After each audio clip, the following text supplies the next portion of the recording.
दोस्तों, आज जो कहानी आप सुनने जा रहे हैं वो बहुत ही मज़ेदार है। ये एक साईफाई कहानी है जिसके लेखक हैं हमारे देश के बहुत ही प्रसिद्ध वैज्ञानिक जयंत विष्णु नार्लिकर जी। कहानी का नाम है गणेश जी की दुर्लभ प्रतिमा। ओवल के बाहर जैसे ही मैं बस से उतरा, मुझे ऐसा पूर्वाभास हुआ कि मैं कुछ अनोखा देखने जा रहा हूँ। बीती घटनाओं के मद्देनज़र आज मुझे ऐसे आभास का कोई कारण नज़र नहीं आता, लेकिन पूर्वाभास बिना किसी कारण के भी तो हो जाते हैं। अभी तक मुझे जो अनोखी चीज़ दिखाई दे रही है वो ये है कि मुझे स्टेडियम में जाकर टेस्ट मैच देखने की फुर्सत मिल गई है, और इसका कारण भी मैं आपको बता सकता हूँ। गेट पर कॉम्प्लीमेंट्री पास दिखाते वक्त अनायास ही मेरी उंगलियां उसके साथ लगी चिट से खेलने लगीं, जिस पर लिखा था 14 अगस्त 2005। प्रिय जॉन, मेरी तुमसे हाथ जोड़कर विनती है कि इस टेस्ट में मेरा खेल देखने के लिए ज़रूर आना, जो कि मेरा आखिरी मैच होने वाला है। उम्मीद करता हूँ कि तुम ज़रूर आओगे। तुम्हारा प्रमोद रंगनेकर। प्रमोद और मैं कैम्ब्रिज की क्रिकेट टीम की जान हुआ करते थे। सन 1989 में हमने यूनिवर्सिटी मैच भी जीता था। बाद में प्रमोद पेशेवर क्रिकेट खिलाड़ी बन गया और वेस्ट इंडीज़, ऑस्ट्रेलिया और एमसीसी के खिलाफ उसने अपने बेहतरीन खेल के झंडे गाड़ दिए। वहीं पर मैं एक इंडोलॉजिस्ट यानी भारतविद बन गया। मेरा काम कुछ ऐसा था कि क्रिकेट से मेरा नाता बिल्कुल ही टूट गया, और अब म्यूज़ियम के क्यूरेटर के रूप में तो मुझे दम लेने की भी फुर्सत नहीं मिलती। सचमुच 15 साल के लंबे टाइम के बाद क्रिकेट मैदान पर जाना मेरे लिए किसी सदमे से कम नहीं था। आज खेल का दूसरा दिन था और मैंने यही दिन चुना था क्योंकि आज भारत को फील्डिंग करनी थी, और इसीलिए मैं प्रमोद को खेलते हुए देख सकता था। कल पहले दिन के खेल में चमकदार धूप में खेलते वक्त भारत से विशाल स्कोर की उम्मीद थी, लेकिन भारतीय बल्लेबाज उम्मीदों पर खरे नहीं उतरे और कुल 308 रन बनाकर पूरी टीम आउट हो गई। इंग्लैंड जैसी मजबूत टीम के लिए ये चुनौती बड़ी ही मामूली सी थी। दूसरे दिन का खेल बड़ी शांति से शुरू हुआ। कोई संकेत नहीं थे कि आगे क्या होने वाला था। पहले 1 घंटे में इंग्लैंड के ओपनर बैट्समैन विलिस और जॉन्स ने बिना आउट हुए 40 रन बना लिए। ड्रिंक्स के बाद इंडियन कैप्टन भंडारी ने रंगनेकर को गेंद फेंकने के लिए बुलाया और तभी से अनोखी घटनाओं का सिलसिला चालू हो गया। तालियों की गड़गड़ाहट के साथ मेरे दोस्त प्रमोद का स्वागत किया गया, लेकिन उस गड़गड़ाहट में सहानुभूति के भाव भी छुपे हुए थे। उसके सारे फैंस जानते थे कि वो अपना आखिरी टेस्ट मैच खेल रहा था। वाकई में इस पूरी सीरीज के दौरान उसके खेल में वो पहले जैसी बात नहीं रह गई थी। उसकी गेंदबाजी में जो धार और जादू हुआ करता था वो अब गायब हो चुके थे। ब्रिटिश बल्लेबाजों को भी इस बात का पूरा एहसास था।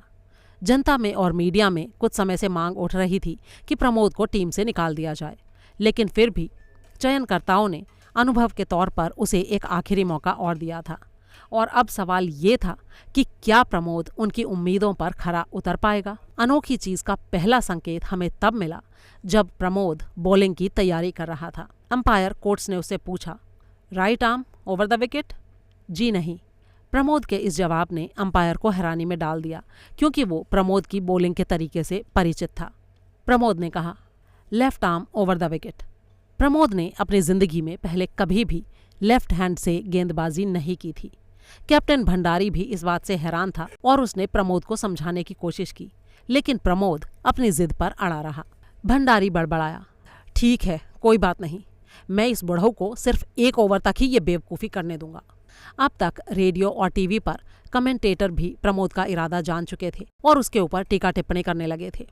एक दाएं हाथ का गेंदबाज अचानक ही बाएं हाथ से गेंदबाजी कैसे कर सकता है, और वो भी ऐसे टेस्ट मैच में जिसमें उसकी टीम को एक विकेट की सख्त ज़रूरत है।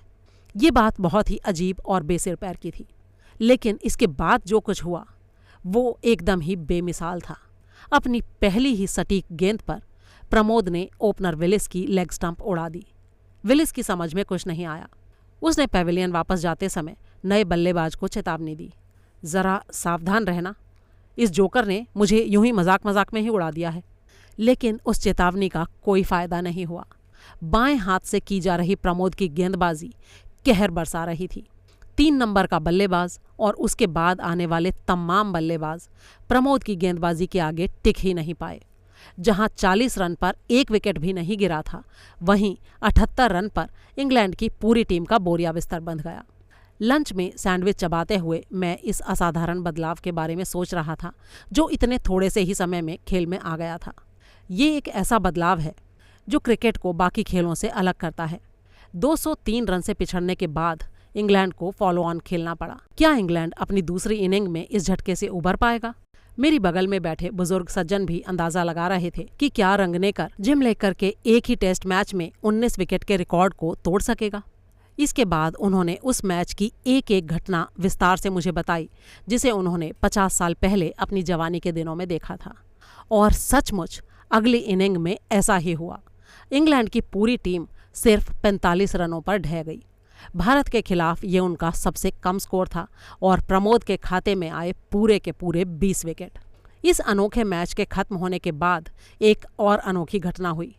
जैसे ही आखिरी विकेट गिरी, प्रमोद पैवेलियन की तरफ भागा। इससे पहले कि उत्साहित दर्शक, प्रेस रिपोर्टर्स और टीवी कैमरामैन उसके नज़दीक भी पहुंच पाते, वो बाहर खड़ी कार में बैठा और वहां से खिसक लिया। वो कहाँ चला गया, किसी को कुछ पता नहीं लगा। इंडियन टीम का मैनेजर, पुलिस और अखबार वाले पागलों की तरह उसकी तलाश करने लगे, लेकिन उसका जरा भी अता पता नहीं था। अगले दिन किसी अज्ञात आदमी ने फ्लीट स्ट्रीट अखबार के दफ्तर में फ़ोन किया और भारतीय लहजे में गुमशुदा खिलाड़ी के बारे में सूचना दी। मैं सुरक्षित हूँ, मेरी चिंता मत करो, 24 घंटे के अंदर मैं लौट आऊँगा। किसी को ये समझ में नहीं आया कि ये संदेश क्या असली था या फिर कोई मजाक कर रहा था। पहचान के तौर पर फ़ोन करने वाले ने पुलिस को क्रॉयडन में एक जगह का पता बताया जहां रंगनेकर की शर्ट पाई जाने वाली थी। पुलिस ने वो जगह ढूंढकर शर्ट बरामद कर ली। वो वाकई रंगनेकर की ही शर्ट थी। इसी बीच अखबारों में प्रमोद की लाजवाब गेंदबाजी के कसीदे पढ़े जा रहे थे। भारतीय काला जादू, बेहतरीन गेंदबाजी या फिर पूरब का सम्मोहन, रंगनेकर ने जिमलेकर को धूल चटाई। इस तरह की सुर्खियां अखबारों में छाई हुई थीं। यहाँ तक कि टाइम्स अखबार ने भी रंगनेकर के इस जादुई करिश्मे पर अपने एडिटोरियल में तारीफों के पुल बांध दिए थे। साथ ही अखबार ने यह भी माना था कि खेल के दौरान की और खेल के बाद की घटनाओं से वो हैरान परेशान है।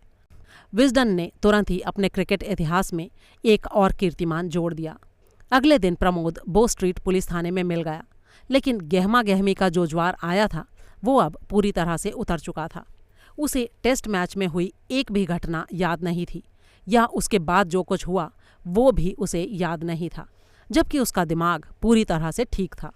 वो इस बात को भी मजाक मान रहा था कि उसने टेस्ट मैच में इतनी जोरदार भूमिका निभाई थी। उसने बड़े ही शांत भाव से कहा, मैं अगर बाएं हाथ से बॉलिंग करूंगा तो एक बच्चे को भी आउट नहीं कर सकता, पूरी टीम की तो बात ही दूर गई। और प्रमोद की इस बात में पूरी तरह से सच्चाई झलक रही थी। भाग 2। 13 दिसंबर 2005 की तारीख मैं कभी नहीं भूलूंगा। नाश्ता खत्म करके मैं ज़रूरी काम से बाहर निकलने ही वाला था कि फ़ोन की घंटी बजने लगी। जॉन, ये तुम्हारे लिए है। फ़ोन करने वाला अपनी पहचान नहीं बता रहा है, लेकिन वो ये कहता है कि बहुत ही इम्पॉर्टेंट बात है। एन ने मुझे सूचना दी। मैंने मन ही मन गाली दी। अब तो मुझे काम पर जाने में देर होना पक्का है। अपनी आवाज़ को जितना हो सके विनम्र बनाते हुए मैंने कहा, हाँ बोलिए, मैं जॉन आर्मस्ट्रॉन्ग बोल रहा हूँ। गुड मॉर्निंग जॉन, तुम्हें मेरी आवाज़ सुनकर हैरानी हो रही होगी। मैं अजीत सिंह बोल रहा हूँ। अजीत सिंह? अजीत सिंह? इतने साल बाद? अब चिढ़ने की बजाय मुझे हैरानी हो रही थी और मैं उसकी बात सुनता गया। उसने कहा, क्या मैं आज रात तुमसे मिल सकता हूँ? बहुत ज़रूरी काम है। करीब 8:30 बजे। ऐसा लग रहा था जैसे वो अपना पहले से बनाया प्रोग्राम मेरे ऊपर ज़बरदस्ती थोप रहा था। मैंने थोड़ा सख्त आवाज़ में कहा, डिनर पर आ जाना। एन अपनी पकाई करी से मुझे मार डालना चाहती है, तो चलो दोनों मिलकर उसके शिकार बनते हैं। हाँ हाँ पक्का, थैंक यू जॉन। इतना कहकर अजीत फ़ोन बंद करने ही वाला था कि अचानक उसे कुछ याद आया। उसने कहा, अरे जॉन, अगर मैं छुरी कांटे के बजाय हाथों से खाना खाऊं तो एन और तुम बुरा मत मानना प्लीज़। हाँ, अब ये छुरी और कांटे का क्या चक्कर था? इससे पहले कि मैं उससे पूछ पाता कि क्या वो वाकई गंभीर है, अजीत ने फ़ोन बंद कर दिया। करी बनाते हुए एन बहुत खुश थी। उसने कुछ भारतीय मिठाइयों का भी इंतज़ाम करना चाहा।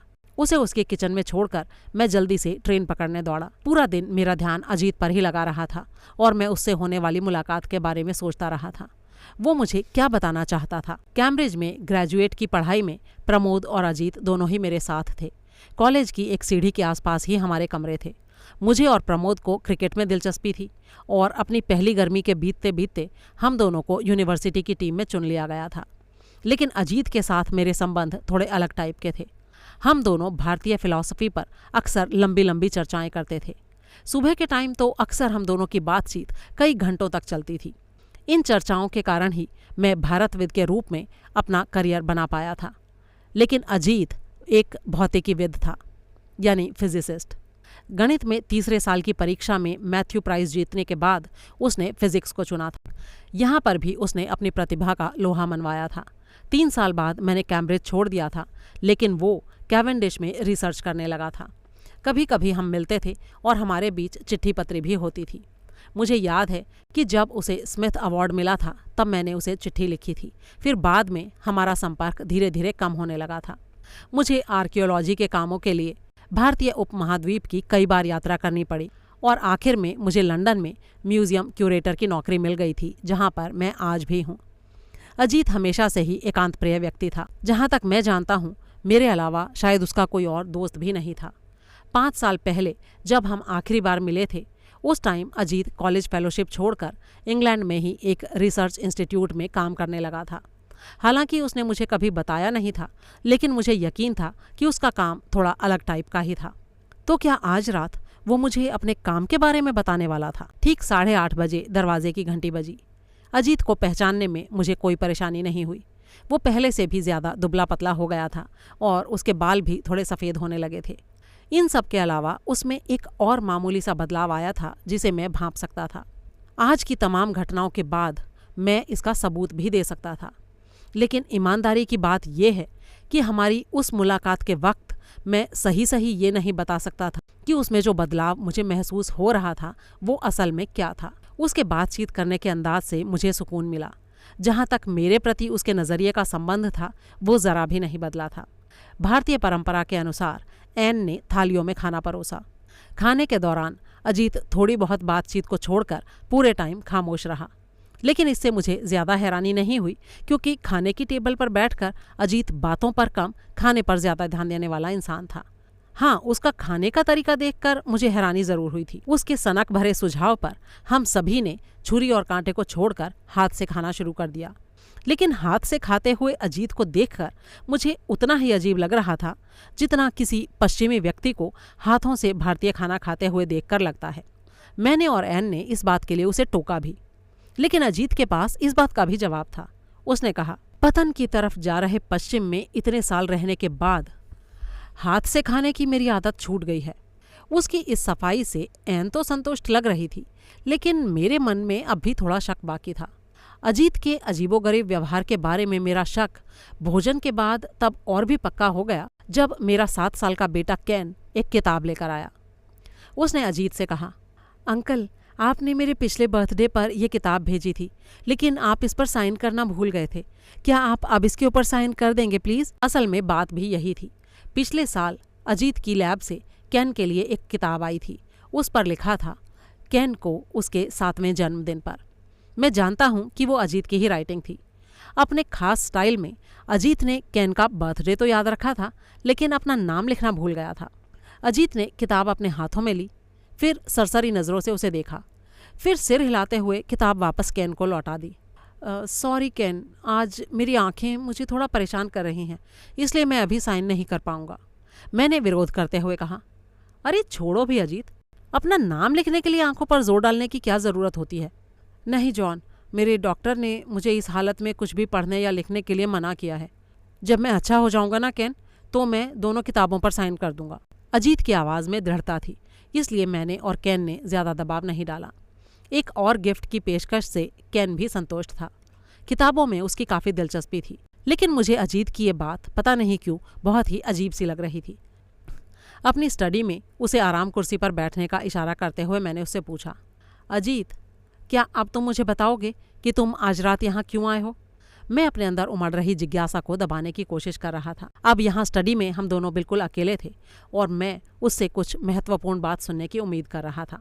अजीत ने आराम से मुस्कुराते हुए कहा, ज़रा सब्र करो, बताता हूँ। फिर उसने अपने ब्रीफ केस में से धीरे से एक पैकेट निकाला और सावधानी से उसे खोला। पैकेट में से नृत्य की मुद्रा में गणेश जी की एक बहुत ही सुंदर मूर्ति निकली। हिंदुओं के देवता गणेश जी का सिर हाथी का होता है और बाकी शरीर इंसान का। बुद्ध की मूर्तियों की ही तरह गणेश जी की ज़्यादातर मूर्तियां भी पालथी मारकर बैठी हुई मुद्रा में मिलती हैं, लेकिन ये मूर्ति नृत्य की मुद्रा में थी, जो सामान्य रूप से नहीं मिलती है। मैं तुरंत ही इस मूर्ति को पहचान गया, क्योंकि ठीक ऐसी ही एक मूर्ति मेरे म्यूजियम के ब्रिटिश कालीन भारत वर्ग में मौजूद थी। ये मूर्ति मराठा राजाओं की थी, जिनका ब्रिटिश राज आने से पहले भारत के अधिकतर हिस्सों पर कंट्रोल था। गणेश जी पेशवा शासकों के बहुत ही महत्वपूर्ण देवता थे और मेरे म्यूजियम में रखी उनकी मूर्ति मराठों के किले शनिवारवाड़ा से लाई गई थी, जिस पर सन 1818 में पुणे में एल्फिंस्टन की सेना ने कब्जा कर लिया था।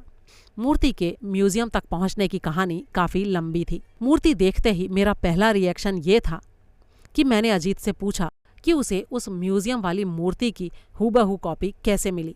अजीत ने शरारत से मुस्कुराते हुए कहा, ज़रा ध्यान से देखो, क्या ये वाकई में उसकी कॉपी है?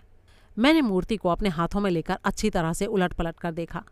सचमुच ये मूर्ति उसी कारीगर द्वारा बनाई गई थी जिसने मेरे म्यूजियम में रखी हुई मूर्ति बनाई थी। लेकिन तभी अचानक मुझे एक बड़ा फ़र्क नज़र आया। पहली नज़र में मैं इस फ़र्क को क्यों नहीं देख पाया था भला? गणेश जी के हाथी वाले मुख में उनकी सूंड दाईं तरफ मुड़ी हुई थी, जबकि ज़्यादातर मूर्तियों में सूंड बाईं तरफ मुड़ी होती है। इस खास बात की वजह से मेरे हाथ वाली ये मूर्ति अब ना सिर्फ म्यूजियम वाली मूर्ति से अलग हो गई थी, बल्कि अपनी इस दुर्लभ क्वालिटी के कारण अब कहीं ज़्यादा मूल्यवान भी हो गई थी। मैंने ये बात अजीत को बताई। अजीत ने कहा, अच्छा, क्या वाकई? मैं इन दोनों मूर्तियों को तुलना के लिए अगल बगल रखकर देखना चाहता हूँ, और क्योंकि तुम्हें यह मूर्ति इतनी बेशकीमती लग रही है, तो क्या मैं इसे तुम्हारे म्यूजियम को गिफ्ट कर सकता हूँ? उदार मन से दिए गए इस गिफ्ट के लिए मैंने उसे थैंक यू कहा और वादा किया कि उसे म्यूजियम के ट्रस्टीज़ की तरफ से एक प्रशस्ति पत्र भी दिलवाऊंगा। लेकिन मैं अपनी जिज्ञासा को दबा नहीं सका और मैंने उससे पूछा, ये तो बताओ कि इस मूर्ति की कहानी क्या है और ये तुम्हें मिली कहाँ से है? ये सब कभी फुर्सत में बताऊंगा। फिलहाल तो तुम्हें हैरान होते हुए देखकर मैं बहुत खुश हूँ। अच्छा जॉन, क्या मैं तुमसे एक सवाल पूछ सकता हूँ? तुम मुझे अच्छी तरह से जानते हो। तुम्हारे ख्याल से मेरे शरीर पर पहचान का निशान क्या है भला? इस तरह अचानक उसने जो विषय बदला, उससे मैं थोड़ा अचकचा गया। हालांकि इस बात का जवाब मुझे मालूम था। मैंने उससे कहा, तुम्हारे बाएं हाथ का अंगूठा दाएं हाथ के अंगूठे से करीब आधा इंच छोटा है। क्या तुम कसम खाकर ये बात कह सकते हो? उसने पूछा। हाँ भाई हाँ, मैं ये बात अच्छी तरह से जानता हूँ, आखिर हम इतना टाइम साथ में रहे हैं। ठीक है, तो अब ये देखो। अजीत ने अपने दोनों हाथ मेरे सामने फैला दिए। सचमुच उसका एक अंगूठा दूसरे से छोटा था, लेकिन बाएं हाथ का नहीं बल्कि दाएं हाथ का अंगूठा छोटा था। मैं कितनी देर असमंजस की स्थिति में पड़ा रहा मुझे पता नहीं, क्योंकि जब मुझे होश आया तो मैंने पाया कि हाथ में ब्रांडी का गिलास लिए अजीत बेचैनी से मुझे घूरे जा रहा था। उसने पूछा, ठीक तो हो? इतना सदमे में क्यों आ गए हो यार? मैंने आपे से बाहर होते हुए पूछा। तुम कौन शैतान हो? तुम मेरे अजीत तो नहीं हो? अरे मेरे भाई, गुस्सा मत खाओ, मैं अजीत ही हूँ और कोई नहीं। बात सिर्फ इतनी है कि मैं बस थोड़ा सा बदल गया हूँ। फिर अजीत ने मेरा दायां हाथ पकड़ा और अपनी छाती पर उसे रख दिया। उसका दिल भी दाईं तरफ धड़क रहा था। एक अजीबोगरीब पर आपस में जुड़ी हुई तस्वीर मेरे मन में बनने लगी। मैंने अजीत को आईने के सामने खड़ा कर दिया और फिर मुझे उस सवाल का जवाब मिल गया जिसने मुझे अजीत के आने के बाद शाम से ही परेशान कर रखा था। बहुत मामूली रूप से ही सही, लेकिन वो कुछ अलग सा लग रहा था। और अब आईने के भीतर से झांकती उसकी छाया मुझे उस जीते जागते शख्स से कहीं ज़्यादा जानी पहचानी लग रही थी जिसे मैंने कंधे से पकड़ रखा था। तो क्या अजीत ने किसी तरह से अपने आप को शीशे में दिखने वाली छाया में बदल डाला था? ठीक उसी वक्त मुझे लेफ्टी प्रमोद की कहर बरपाने वाली वो गेंदबाजी याद आ गई। क्या वो असली प्रमोद था या वो उसकी छाया थी? शर्त या वो कोई भ्रम या छलावा तो नहीं था, क्योंकि उसके खेल को अकेले मैंने ही नहीं देखा था, बल्कि हजारों लोगों के साथ टीवी के कैमरों ने भी उसके खेल को कैद किया था। तो क्या गणेश जी की मूर्ति भी असली मूर्ति की छाया थी? मैंने मेज़ पर रखी मूर्ति को दोबारा और अच्छी तरह से देखा। ये भी उतनी ही ठोस और असली थी, जितना कि मेरे सामने खड़ा दांत निकालकर हंसता हुआ अजीत। तुम्हें इस तरह परेशान करने पर मुझे बहुत अफसोस है जॉन, लेकिन मैंने जो शानदार खोज की है उसका तुम्हें यकीन दिलाने का मेरे पास और कोई तरीका भी नहीं था यार। किताबों में दी गई थ्योरीज के साथ ही मैं अपनी कथा शुरू करूंगा। शुरू में तो 1 मिनट अजीत, अपनी कथा चलाने से पहले भगवान के लिए मुझे एक बात बताओ, क्या मेरा यह ख्याल ठीक है कि प्रमोद की रहस्यमय गेंदबाजी के पीछे तुम्हारा ही हाथ था? हाँ था, उसने बड़े ही मज़े से कहा, और उसके बाद उसने मुझे जो कहानी सुनाई वो मैं उसी के शब्दों में आपको सुनाता हूँ। उसने कहना शुरू किया, तुम्हें याद होगा जॉन कि करीब 5 साल पहले कैम्ब्रिज में पढ़ाई पूरी करने के बाद मैं एक सरकारी लैब में रिसर्च काम करने लगा था। मुझे फिजिक्स और इलेक्ट्रॉनिक्स में महारत हासिल होने के साथ साथ काम करने का ताज़ा जोश भी था, लेकिन जल्दी ही मेरा जोश ठंडा पड़ने लगा, क्योंकि मुझे पता लगा कि लैब में रिसर्च का काम ना होकर बस कागजी कार्रवाई, चापलूसी और तिकड़मबाजी ही ज़्यादा होता था। जैसे जैसे मेरा ये मोह भंग होने लगा, मैं अपने कलीग से काफ़ी कटने लगा, जो सिर्फ गप्पबाजी में ही ज़्यादा दिलचस्पी लेते थे। मुझे जो काम दिया जाता था मैं उसे तुरंत ही निपटा दिया करता था, क्योंकि इस तरह का काम बहुत ही कम होता था। इसीलिए मुझे अपनी सोच और अपने रिसर्च को आगे बढ़ाने के लिए ढेर सारा खाली टाइम मिलने लगा।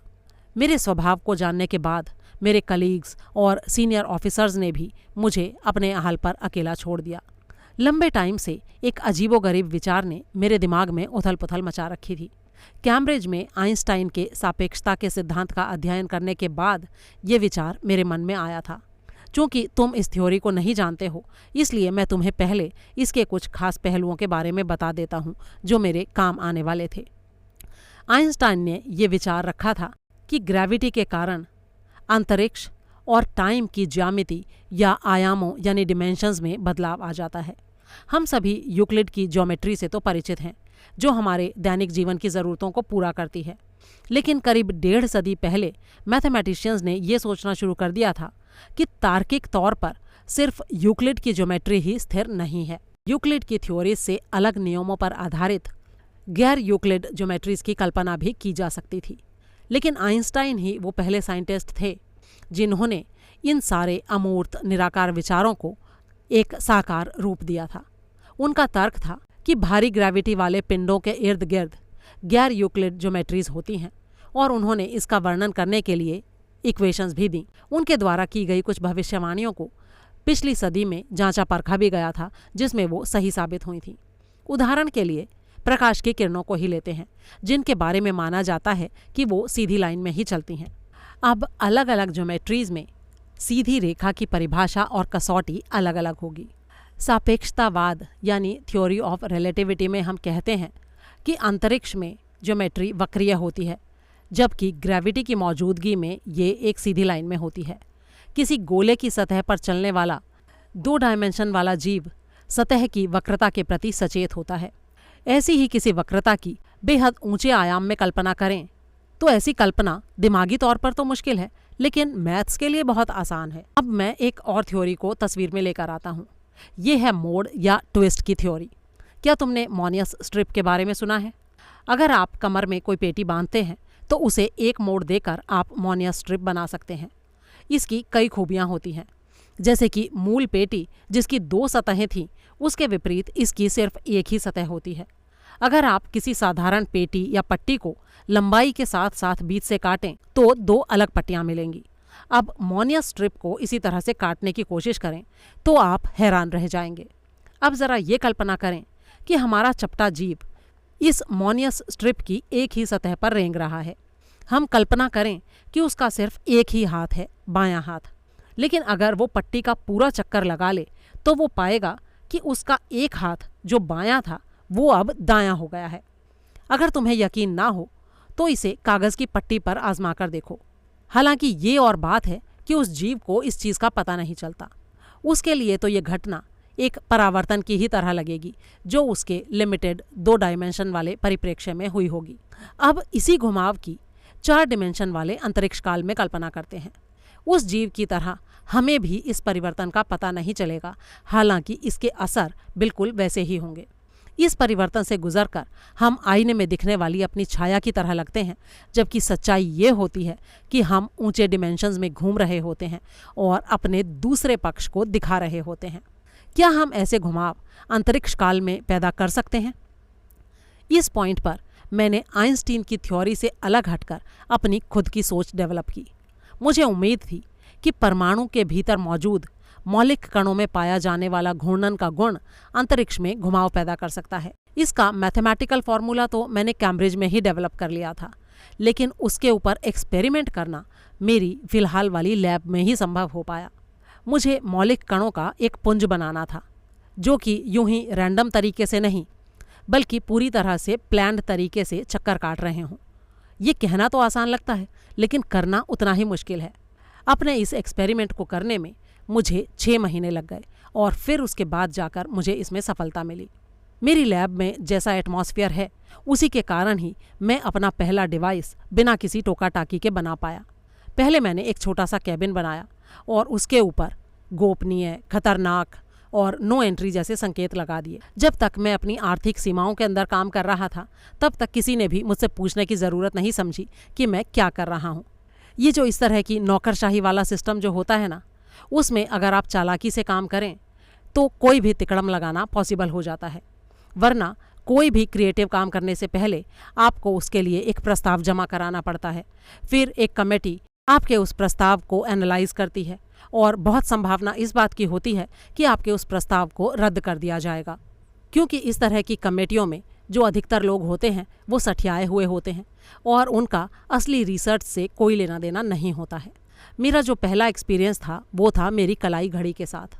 मैं आईने में दिखने वाली इसकी छाया के अलावा ये भी देखना चाहता था कि बदलाव के बाद वो घड़ी काम भी करती है कि नहीं, और मैंने पाया कि सचमुच घड़ी ने काम करना जारी रखा। ये बहुत ही इम्पॉर्टेंट था, क्योंकि इसके बाद मुझे जिंदा प्राणियों पर अपना परीक्षण करना था। मैंने कीड़े मकोड़े, तितलियों, गिनी पिग वगैरह पर ये परीक्षण किए और मैंने पाया कि जीवित प्राणी भी इन परीक्षणों के बाद ना सिर्फ जीवित रहते हैं बल्कि अच्छी तरह से काम भी करते हैं। फिर मैंने इन परीक्षणों को इंसानों पर आजमाने का फैसला किया।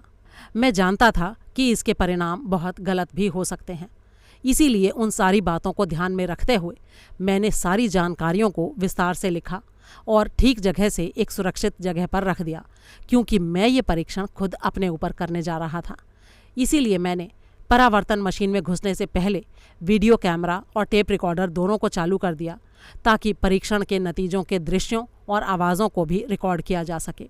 मशीन के द्वारा उत्पन्न पुंज से गुजरने के दौरान मेरा अनुभव बहुत ही नॉर्मल सा रहा, इतना नॉर्मल कि मैं खुद हैरान था। मुझे अपने मोड़े या विकृत किए जाने का ज़रा सा भी एहसास नहीं हुआ। पुंज में घूमते टाइम भी मुझे कोई परेशानी नहीं हुई। मैंने जो भी महसूस किया मैं उसे बोलता रहा और वो सब टेप रिकॉर्डर में रिकॉर्ड होता रहा। मशीन से बाहर निकलने के बाद मैंने देखा कि मैं सचमुच बदल चुका हूँ। सिर्फ इतना ही नहीं, मेरे कपड़े, कलाई घड़ी, पेन और मेरे पास रखी हर चीज़ बदल चुकी थी। यहाँ तक कि मेरा दिमाग भी घूम चुका था और दाईं बाईं दिशा में होने वाले सारे काम मेरे लिए भ्रम पैदा कर रहे थे।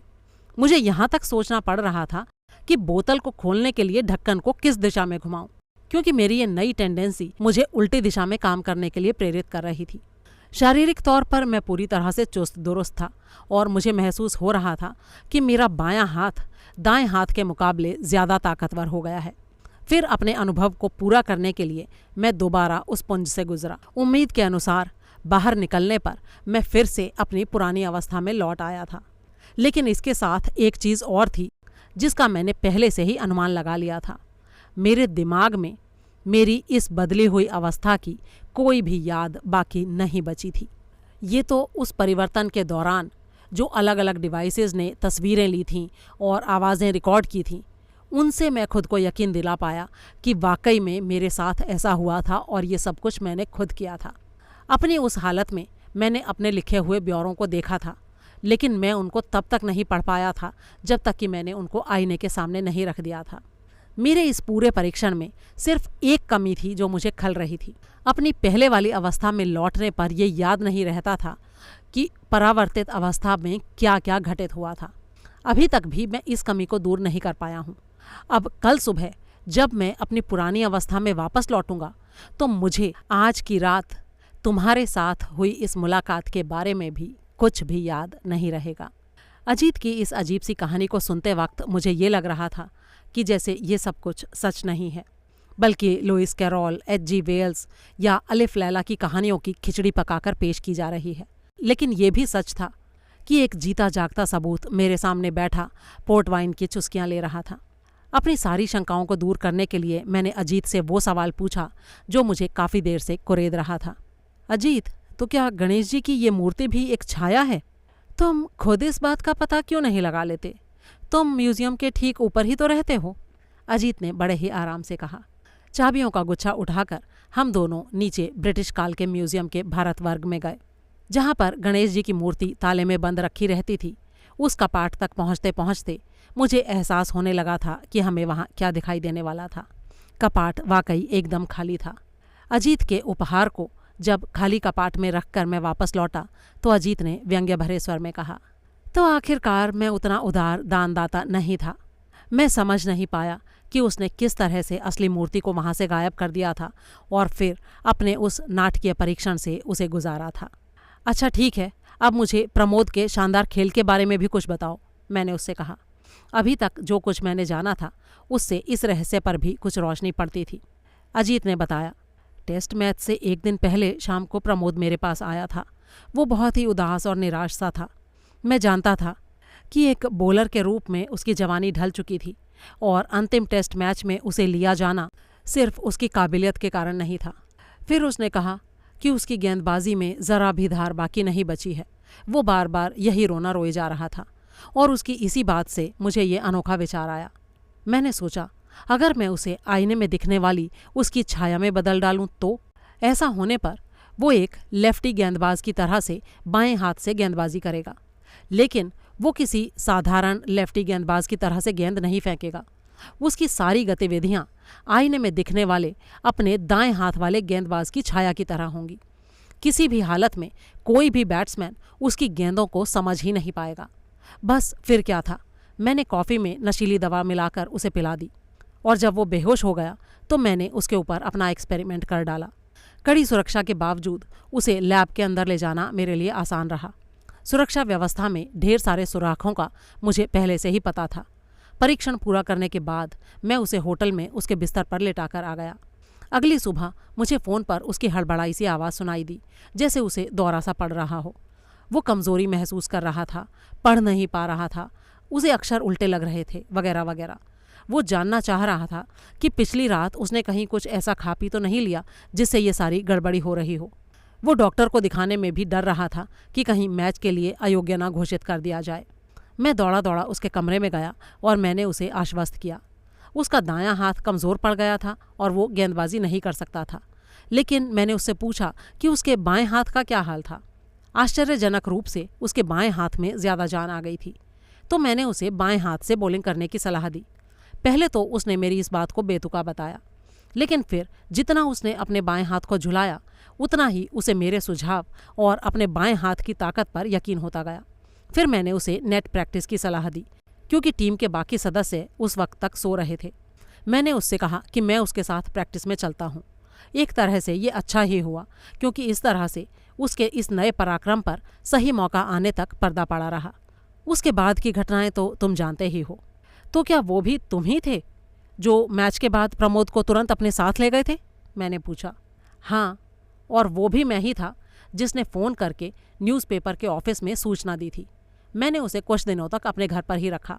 जब वो ठीक हो गया तो मैंने उसे वापस सामान्य स्थिति में बदल दिया और बो स्ट्रीट पर उसे छोड़ आया। हालांकि तब तक वो अपने उस खब्बूपन की सारी बातों को भूल चुका था और मैंने भी उसे कुछ बताना ठीक नहीं समझा। इतना कहकर अजीत ने अपनी कहानी खत्म की। अजीत की इस उल्लेखनीय खोज की कहानी से मुझे मेरे कई प्रश्नों के उत्तर मिल गए थे। अब मैं समझ पा रहा था कि वो छुरी कांटे से खाना क्यों नहीं खाना चाहता था। एन और मैं उसके इस अनोखे व्यवहार को तुरंत भांप लेते। हमने हाथ से खाना खाने में मुश्किल होते देखकर उससे पूछा भी था, लेकिन उसने इसका एकदम सटीक कारण बताया। लेकिन उसके बाद केन ने उसे किताब पर साइन करने के लिए कहकर उसे वाकई परेशानी में डाल दिया। अगर आपका दिमाग सारे अक्षरों को उल्टी दिशा में लिखने के लिए जोर डाल रहा हो तो आपके लिए अपना नाम लिखना बहुत ही मुश्किल हो जाता है। मैंने किसी अनाड़ी की तरह से उसे सलाह दी। अजीत, तुम्हें अपनी इस खोज को तुरंत पब्लिश कर लेना चाहिए। तुम्हें तो निश्चित ही नोबेल प्राइज़ मिलेगा इसके लिए। अजीत ने जवाब दिया, अरे नहीं, अभी नहीं जॉन। तुम तो जानते ही हो कि मैं एक परफेक्शनिस्ट हूँ और मेरी इस खोज में जो याद नहीं रहने वाला जो पॉइंट है वो मुझे एक बहुत ही गंभीर कमी लगती है। जब तक मैं इस कमी को दूर नहीं कर लेता मैं अपनी खोज को संसार के सामने खुलासा नहीं कर सकता। लेकिन अजीत, मेरी प्रैक्टिकल सलाह तो तुमको यही है कि तुम नेचर के नियमों के साथ खिलवाड़ कर रहे हो। तुमने अभी तक जो कामयाबी हासिल की है वो तो ठीक है, लेकिन उसका मतलब ये थोड़ी है कि तुम दोबारा भी कामयाब हो पाओगे। तो क्या ये समझदारी नहीं होगी कि तुमने अभी तक जो कुछ किया है उसे साफ साफ लिख कर किसी सेफ जगह पर तो रख दो कम से कम। मैंने बिल्कुल ऐसा ही किया है जॉन। मेरे लिखे ब्यौरे को पढ़कर कोई भी वैज्ञानिक मेरे इस पूरे परीक्षण को फिर से दोहरा सकता है। और जहाँ तक आगे की सफलता के बारे में तुम्हारी बात का संबंध है, मैं उससे इनकार नहीं करता हूँ। फिलहाल मैं अपने परीक्षण में सुधार कर रहा हूँ और मुझे उम्मीद है कि इस परीक्षण की ये कमी भी जल्दी ही दूर हो जाएगी। हालांकि मुझे अब तक की अपनी प्रगति को भी जाहिर नहीं करना चाहिए था, लेकिन बस अपने सच्चे दोस्त को छकाने की इच्छा को मैं रोक नहीं पाया। मैंने उससे बहस करने की कोशिश की, लेकिन जैसे कि मुझे आशंका थी, अजीत एक बार जो ठान ले उससे उसे डिगाना बहुत ही मुश्किल होता है। कुछ महीनों बाद ही मुझे अजीत की लैब से फ़ोन आया। मुझे तुरंत डायरेक्टर से मिलने के लिए बुलाया गया था।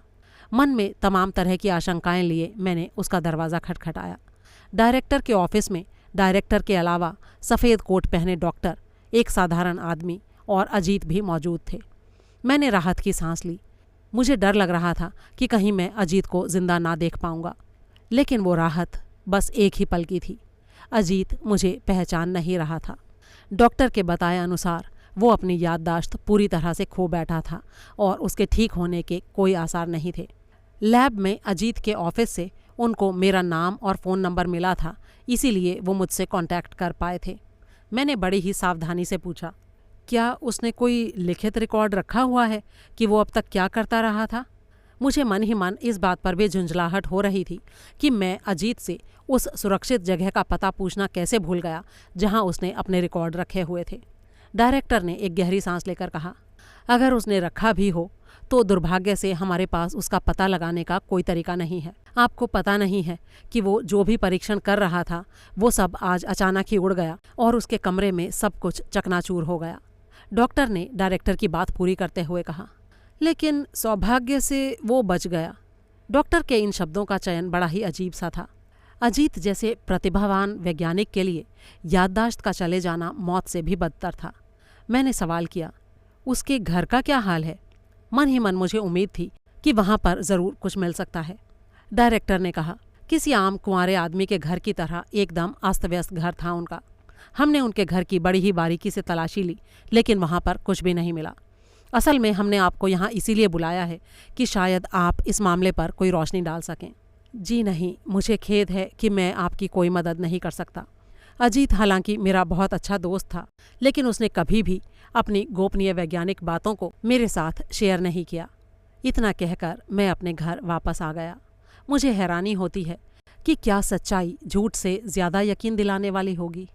मैंने झूठ के पक्ष में फैसला लिया था। इसके अलावा मेरे पास और चारा भी क्या था। मैं जो कुछ भी कहता उसके ऊपर भला कौन यकीन करता। आज भी मुझे वो सारी बातें कल्पना से भी ज़्यादा अद्भुत लगती हैं, लेकिन फिर भी मेरे पास उसका एक जीता जागता सबूत है। अगर आप चाहें तो खुद मेरे म्यूज़ियम में आकर उस ठोस सबूत को खुद देख सकते हैं, गणेश जी की वो दुर्लभ मूर्ति। दोस्तों, ये कहानी आपको कैसी लगी इसके बारे में अपनी राय ज़रूर शेयर करें। जल्दी ही एक और कहानी के साथ फिर मिलेंगे, तब तक के लिए अलविदा।